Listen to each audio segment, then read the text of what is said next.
So, we have here point categories, yung cycle ng mother and son.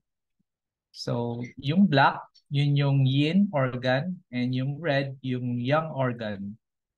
So, kung mapapansin po nyo, clockwise po ang rotation.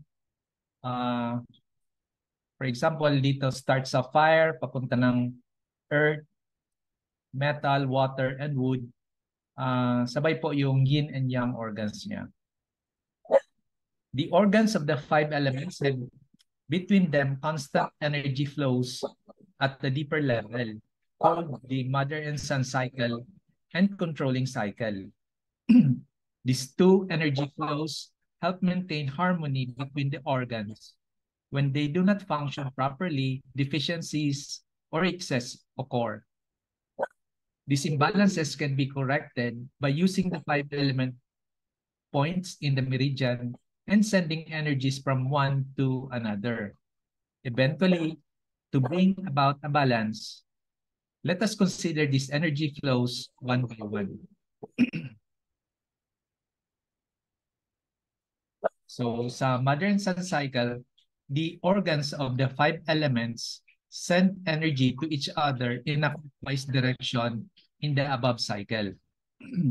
Just like water nourishes the growth of trees, yung wood, and the wood is needed to make a fire, the organs of the water element nourishes what of the wood element. The kidney nourishes the liver, and the urinary bladder nourishes the gallbladder. There are two parallel circles, one between the yin organs and another between the yang organs. Perhaps it would have been better to call this father and son cycle and mother-daughter cycle. Unfortunately, in old China, as in the new, a male child was precious, but a girl would not carry the family name and was considered an it. So we refer the parent always as the mother and the child always as the son. How do we use the mother-son cycle? Let us suppose that in a patient lang yin was deficient and the patient had thin and dry skin, the dryness of the nose and throat. We should advise the patient to drink more water and humidify the rooms with houseplants and water containers on the radiators. In addition to this, we can also tonify lang yin with acupuncture. Sa tonification of mother-son cycle, in the mother-son cycle, there are two reasons why the spleen does not nourishes the lung.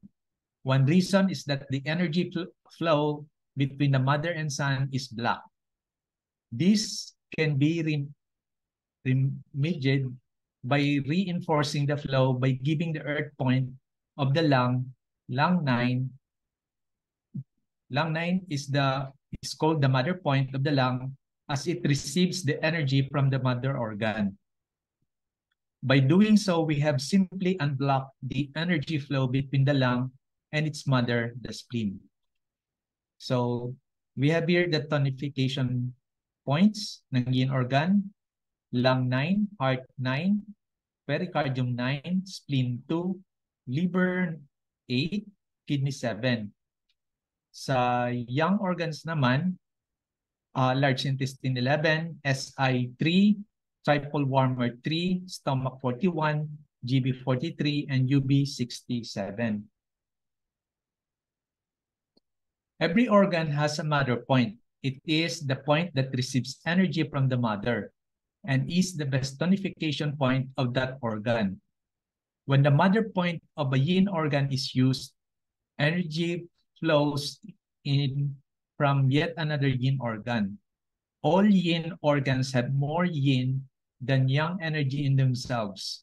And so the energy that comes in will be more yin and little yang, like 90:10.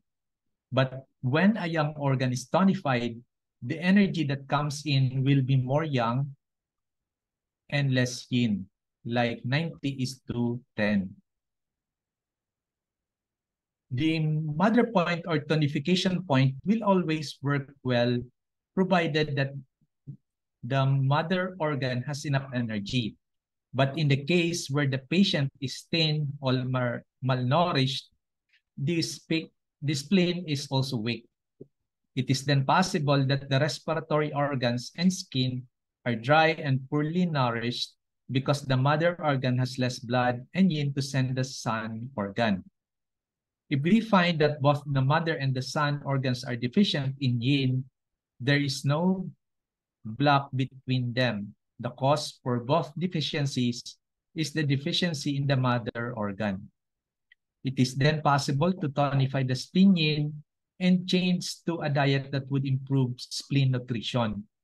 And the increased energy from the mother would automatically flow to the son.